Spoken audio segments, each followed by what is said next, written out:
এক বাটি লাউ ঘন্টে 1 পিস ভেরি কুচো চিংড়ি। তাও তো একখানে ওই কুচো চিংড়ি জুটেছে কপালে, এরপর তো আর একটাও জুটবে না রে। পিসিমা, আই লাভ ইউ পিসিমা। এত ছুটে যাচ্ছ কেন তুমি? একটু ভালো করে মাছ মাংস না খেলে শরীরে জোর পাবো কেমন করে পিসিমা? আমি না তোমার একমাত্র অনলি ওয়ান ভাইপো। ওটাই তো আমার দুর্ভাগ্য রে।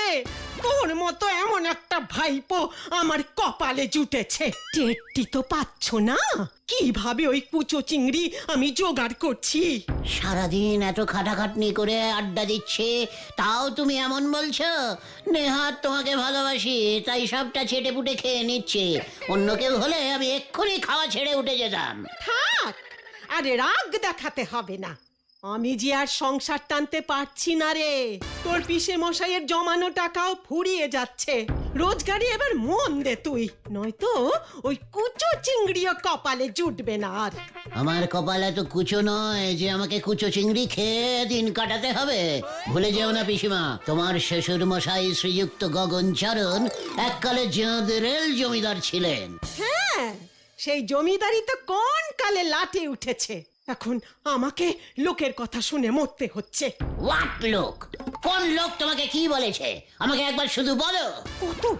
কতবার আর তোকে বলবো বলতো? ওই গোবিন্দ বাবু মাঝে মাঝে এসে হানা দেয়, বলে তোর পিসে মশাইকে যে কোন কালে 10 টাকা 12 আনা পয়সা ধার দিয়েছিল, সেই ধার এখন সুদে মূলে 1 লক্ষ টাকা ছাড়িয়ে গেছে। টাকা শোধ না দিলে এই ভিটে মাটি ছেড়ে উৎখাত করবে। পেয়েছি। আরে কি পেলি আবার? আরেক পিস জাম্বো স্মল সাইজের কুচো চিংড়ি। উড়ি হতচ্ছাড়া, লজ্জা তো তোর নেই জানি, কোনো ভয় ডরও কি নেই তোর? হোয়াট? একটা এত মিনি সাইজের কুচো চিংড়িকে ভয় পাবো কেন? মোরকট।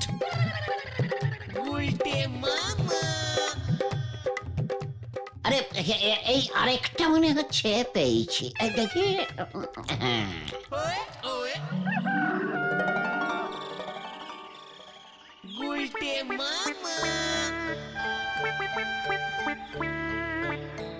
আমরা কোথায় যাচ্ছি গো গুলটে মামা? সবসময় কোথাও যেতেই হবে এমন কোনো নিয়ম আছে নাকি? তাহলে আমরা হাঁটছি কেন? নিশ্চয়ই কারণ আছে। আরে সেটাই তো জানতে চাইছি। আমরা এখন চেকিং এ বেরিয়েছি।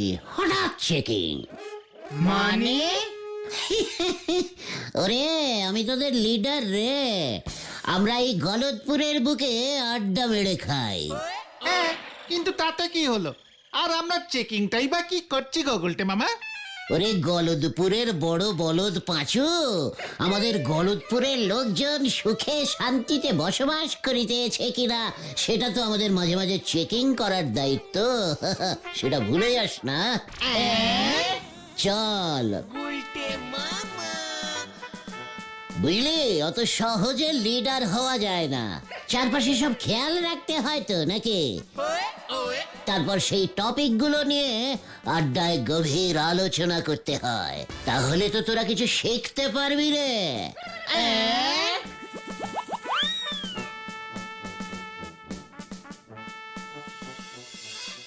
বুঝলি রে ক্যালটাবুলাসের দল, আর মাত্র কয়েকটা বছর, তারপরে দেখবি।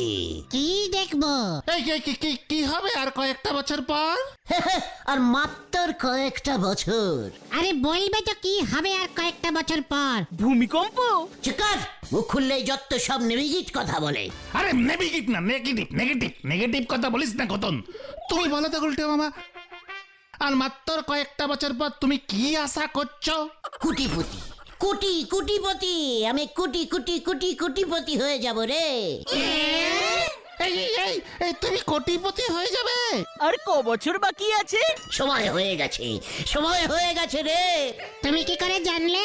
পিসিমার গুরুদেব আমার মুখ, আমার চোখ, নাক, হাত সবকিছু দেখে বলেছিল, গুলটে তোর বয়স যখন হবে ঠিক 29 বছর 5.6 মাস, তখনই তুই কুটিপতি হয়ে যাবি। এখন তোমার বয়স কত? 29 বছর তো তোমার 29 বছর আগেই হয়ে গেছে। তোমার তো এখন 44 বছর হয়ে গেছে। ঘটনা মুখ সামলে কথা বল, লজ্জা করে না তোর? বড়দের বয়স তুলে কথা বলছিস? এই ঘটন তো ঠিকই বলেছে গুলটে মামা, 44 না হোক 42 তো হবে। 29 বছর তো সেই কবে তুমি খরচ করে গেছো। কোথায় কোটিপতি হয়েছো শুনি? কোটিপতি তো দূরের কথা, কাউর পতি পর্যন্ত হতে পারোনি। ইয়ে মানে ওরে ক্যালটা বুলাসের দল, গুরুদেব বলেছিলেন 29-এর পরেই হয়ে যাব। আমার মন বলছে সেই সময় চলে এসেছে। মনের ভিতরটায় কেমন যেন একটা বড়লোক বড়লোক ভাব আসছে, বুঝেছিস? আমাকে দেখে অনেকটা বড়লোক বলে মনে হচ্ছে না তোদের? মোটেই না, গরিব লোকের মতনই আছো। পাচু, ঘটনকে মুখ শান্তিন করতে বল। এই ঠিক আছে ঠিক আছে, তুমি চিন্তা করো না, কপালে থাকলে নিশ্চয়ই তুমি একদিন কোটিপতি হয়ে যাবে। আমার মুখের মধ্যে কেমন একটা ছাপ চলে এসেছে না? কোটিপতি কোটিপতি। কই কই দেখি দেখি মুখটা দেখি। দেখ দেখ। হ্যাঁ তো, হ্যাঁ এই তো, কপালটা কেমন যেন লাগছে। ওই তো কোটি, কেমন যেন একটা লেখা ফুটে উঠেছে গো। বলছিস কি পুরো লেখাটা ফোটেনি এখনো? না না, শুধু কুটি, পতিটা বাকি আছে। ওই পতিটাই তো তোমার কপালে নেই গো। ঘটনা এই যে তোমরা এখনো যাওনি, যদি ন্যাপলা জানতে পারে না এমন কেলা না মানে এমন ঠেঙাবে না তোমাদের। ঢেলা, মুখ সামলে কথা বল। আমি কি ন্যাপলাকে ভয় খাই নাকি? আমি এমনিতেই যেতাম। চ চ পাচু। আরে আরে দাঁড়াও দাঁড়াও, এই কোথায় যাব আমরা? মানে তাই তো। ফিরে ঢিলা, আমাদের ভয় পেয়ে কোথায় যেতে হবে সেটাই বলতে ভুলে গেছিস? আমাদের গলতপুর পুরসভা থেকে পোস্ট অফিসের সামনে একটা নতুন চিপাকল বসিয়েছে না, সেটা উদ্বোধন করতে এলাকার নেতা হরেন সাপুই এসেছে। সেখানে সবাইকে ভিড় জমাতে বলেছে ন্যাপলাদা, হাততালি দিতে। আমাকে তাই পাঠালো। ন্যাপলাদা তো এবছর ভোটে হরেন সাপুইয়ের পার্টিতে ঢুকেছে। আরে গুরু, পাচু, চ তো দেখি। হরেন সাপুই আমাকে নামে চেনে রে। কামান কামান। চ পাঁচু, কেসটা দেখি।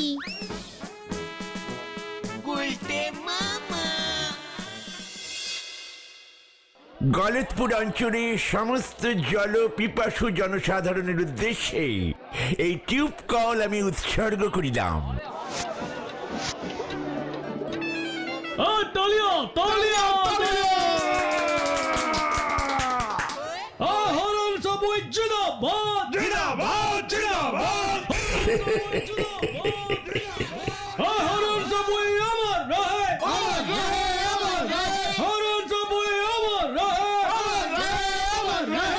আরে ন্যাবলা রে, উনি অহনো মরেন নাই, মরবার পর কবি। বলছি হরেন বাবু আমার কথা কিছু বলুন। বন্ধুগণ, এই সেই হলধর বাবু, গলতপুর পুরসভার হেড। উনি কিছুতেই এই গলতপুরে টিউবওয়েল বসাইতে চান না। আমি এই হরেন সাপুই ওনাকে জোর করিয়া টাকা বার করিয়া এই কল বসাইলাম। এসব কি বলছেন আপনি? আমি তো এসেছে রে।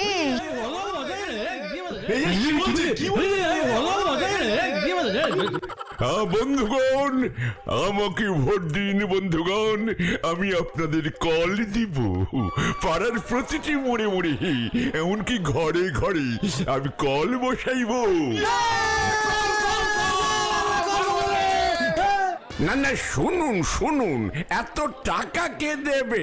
সাইপাজান ভোট সামনে কইতে দেন, একখান কল বইব না। হরেন বাবু জিন্দাবাদ। জিন্দাবাদ জিন্দাবাদ। আমরা চাই ভোটে জিতে হরেন বাবু আমাদের কলমন্ত্রী হবেন। হাততালি। ন্যাপলা, ওকে পার্টি অফিসে নিয়ে আয়, ওর হবে। সাবধান হরেন বাবু, ও যে কি জিনিস।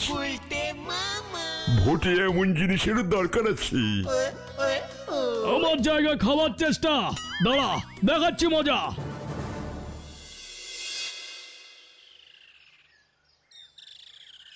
খুব চিন্তা হচ্ছে রে গুলটে মামার জন্য। কি যে দরকার ছিল যাবার। হরেন সাপুই খুব ঘোরেল নেতা। ও ডাকলো আর গুলটে মামা গুড় করে চলে গেল। চলো না, আমরাও হরেন বাবুর পার্টি অফিসে যাই। তারপর আবার ওই দলে ন্যাপলা আছে। পাচুরে, ওই দেখ, কোটিপতি কোটিপতি কোটিপতি উফ, আমি কোটিপতি হয়ে গেলাম, আমি কোটিপতি। এই শান্ত হও, শান্ত হও, শান্ত হও আগে। আর শান্ত হওয়া যাবে না রে, আর শান্ত হওয়া যাবে না, শান্ত হয়ে গেছি আমি। জয় গুরু। এই কি হয়েছে বলবে তো? হরেন সাপুই বাবু আমাকে গলতপুরের দায়িত্ব দিয়েছেন। ওর হয়ে আমি ভোটের প্রচার করব। গলতপুরের লোকজন সবাই যেন হরেন সাপুইকে ভোট দেয়, সেটাই আমাকে দেখতে হবে। তাহলে কি হবে? তাহলে ভোটে জিতলে হরেন সাপুই আমাকে যা ইচ্ছে তাই দেবে। এক্ষুনি একটা গাড়ি দিতে চেয়েছিল, নিলে না? ওই ন্যাপলাটা বাগড়া দিল, বললো আগে কয়েকদিন নাকি আমাকে টেস্টিং করবে। এই বুঝে গেছি। শোনো গুলটে মামা, এইসব ব্যাপারে জড়িও না। পলিটিক্স খুব পেঁচালো ব্যাপার, সবাই পারে না। ওরে ক্যালটাবুলাসের দল, পটিলিক্স আমার রক্তে রে, বেলাডে। কামান। আরে কোথায়? এখন থেকেই কাজ শুরু করে দিতে হবে, চলিয়ে আয়। আরে কোথায়?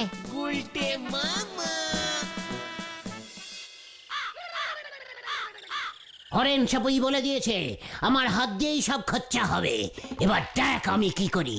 পাঁচুরে, গাড়ি এবার গাড্ডায় পড়লো বলে। একে আর ঠেকানো যাবে না মনে হয়।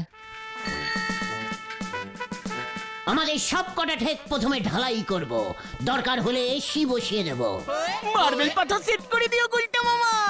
চকর, আমাকে বুঝতে দে।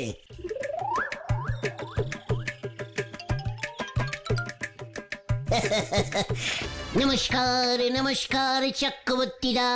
হঠাৎ আমার নমস্কার করছে। পটিলিক্স, সব পটিলিকিয়ান ব্যাপার। বলছি বাড়িতে কি কল বসাতে হবে? কস কি ফালতু কথা কন, এরা লোক পাইছ না। গুলটে মামা, চক্রবর্তীদার বাড়িতে অলরেডি কল বসানো আছে। তাও জিজ্ঞেস করতে হয়, বুঝেছিস ক্যালটাবুলাস? পটিলিকিয়ান ব্যাপার, ওগুলো তোরা বুঝবি না। চলে আয়। নমস্কার নারুদা, হরেন সাপুইকে ভোট দেবেন? হ্যাঁ। আমি কানে ভোট দিমু এটা তোরে কমু কেন? মানে বলছি যে হরেন সাপুইকে ভোট দিলে আপনার বাড়িতে 3টে কল বসিয়ে দেব। এক খেল কলে জল পড়ে না ঠিক মতো, 3 খেল কল কি গলায় ঝুলাই গুরু মতো সারা যা কইতাছি যা হন।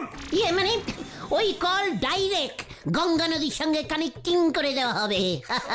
কল চিপলেই গঙ্গা জল বেরোবে। বাইরা কইতাছি খাইয়া ভাইয়া কাম পাও না। বাইরা নয়তো পাড়ার লোক ডাকুন। আমি এখন হরেন সাপুইয়ের লোক। কে তোরা সবাই বল, হরেন সাপুই জিন্দাবাদ। জিন্দাবাদ। খাড়া তোর মজা দেখাইতেছি। গুলটে মামা চলো, নাড়ু যেটা কিন্তু পাড়ার লোকজন জড়ো করবে এখন। করুক জড়ো।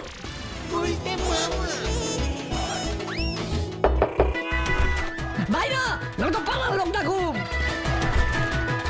তোর মজা দেখাইতেছি। হরেন সাপুইকে ভোট দিন।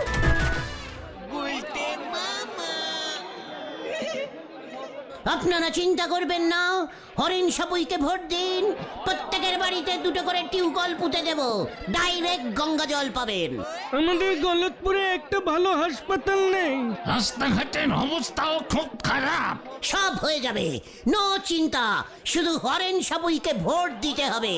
এইসব কথায় চিড়ে ভিজবি না রে গুলটে, বাড়ি যা। চিরে আমি ভিজাবই।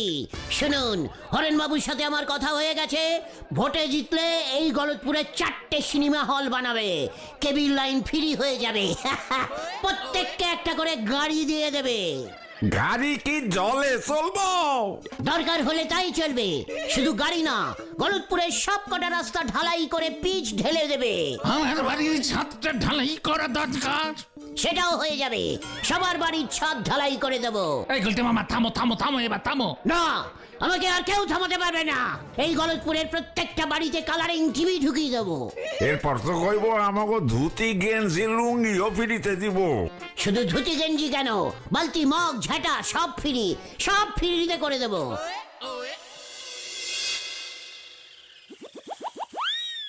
হরেন্দা, আপনাকে কিন্তু ওই গুলটাটা জ্বলাবে। হ্যাঁ, কেন রে, কি করেছে ও? আরে আপনি নাকি ভোটে জিতলে প্রত্যেকটা বাড়িতে কল বসিয়ে দেবেন, কেবিল লাইন ফ্রি করে সবার ছাদ ঢালাই করে দেবেন, রাস্তাঘাট ঢালাই হয়ে যাবে, প্রত্যেকের বাড়িতে নাকি আপনি জলের কল বসিয়ে দেবেন, সেই কল দিয়ে নাকি গঙ্গা জল বেরোবে। ছেলেটাকে যতটা ভেবেছিলাম, এখন তো দেখছি তার থেকেও অনেক বেশি। প্রতিশ্রুতিতে আমাকেও ছাড়িয়ে গেছে। নাপলারে ওসবে কান দিস না, ভোটের বাজারে এমন বলতে হয়। শোন, ওই গুলটিকে ফান্ড থেকে 10,000 পাঠিয়ে দেই, ছেলেটা উৎসাহ পাবে। যাই দেখি নদে পাড়াটা একবার ঢু মেরে আসি। চপ বাবা, গুলটা তো আমার জায়গা খেয়ে নিচ্ছে। না না না, এক্ষুনি ওকে সরাতে হবে। চা খেতে এখন কিন্তু সকাল বিকাল 2 বেলা হয়ে যাচ্ছে। তাও আবার ধারে। নরার চায়ের কেমন একটা নেশা ধরে গেছে, বুঝেছিস? তাই নরার চায় গলা না ভিজিয়ে আড্ডাটা তেমন জমে না। সবই তো বুঝলাম, কিন্তু মাঝে মাঝে নরাদাকেও তো টাকা পয়সা দিতে হবে বলো। কবে তুমি ব্যাংক অ্যাকাউন্ট খুলবে, তারপর তুমি নরাদার চায়ের ধার মেটাবে?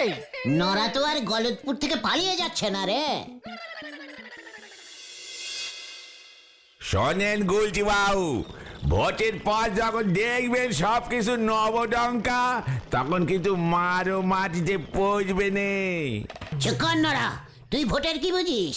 ভোটে একবার জিতলে তখন আর আমাকে পায় কে? আমাকে কেউ ধরতে পারবে নাকি? কেন? তখন তুমি কোথায় যাবে গুলটে মামা? ওরে ক্যালটা বুলাস, তখন তো ওই টোটাল গলতপুরটা আমার আন্ডারিং এ চলে যাবে। মা, মা গো মা, আমারই তুলি দাও মা। তোকে এবার মা তুলেই নেবে নরা। কালি পারে ভোটে জিতলি আমার ধারগুলি শোধ করে দেবেন, এই আমি বলি রাখছি। হে, একটা কাজ মনে পড়ে গেল। চল পাচু ওঠ। হঠাৎ একটা কাজ মনে পড়ে গেল। হরেন বাবু আজকে হলধরদার সঙ্গে একটা মিটিং করতে বলেছিল। কোন কোন রাস্তা ঢালাই হবে তার একটা লিস্টই বানাতে হবে। চলে আয়, কামান কামান। এই যা, আসে কেন নরাদা? গেঞ্জি জটি না গায়ে, গামবুট পরিছে পায়, হরি বুল। কোটিপতি হওয়া আর কেউ আটকাতে পারবে না, আর কেউ আটকাতে পারবে না। এই গুলটে মামা, তুমি কিন্তু এই কোটিপতি হতে গিয়ে আরো বড় বিপদ ডেকে আনছো বলে দিলাম। শোন, বিপদের ভয়ে এই গুলটে গুহ খায় না, বুঝেছিস? গুলটে মামা খবর আছে। হোয়াট খবর? ন্যাপলাদা ডেকে পাঠিয়েছে তোমাকে। তোরা যা পাঠু। মা ডাকলো তোমাকে, আর যাবো আমরা। ভয় খেয়ে গেছে। হোয়াট ভয়? ভয় নেই গুলটে মামা, ন্যাপলাদা তোমাকে 10,000 টাকা দেবে, হরেন সাপুই পাঠিয়েছে। দেখ তবে কে কাকে ভয় খেয়েছে। চল পাঁচু, এ তো সবে শুরু। 10, 20, 30 কোটি কোটি হাজার টাকা এখন আসবে। কামান কামান। কি যে হচ্ছে কে জানে।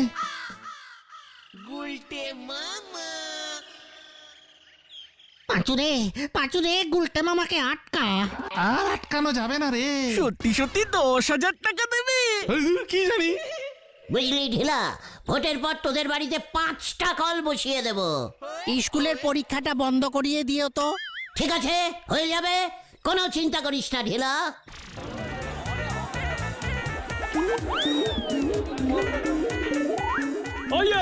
ওই যে মার ওটাকে, মার। বড় নেতা হবে, আমার জায়গা নেবে। মার। এই গুলটে মামা, পালা পালা সবাই। এ কি রে?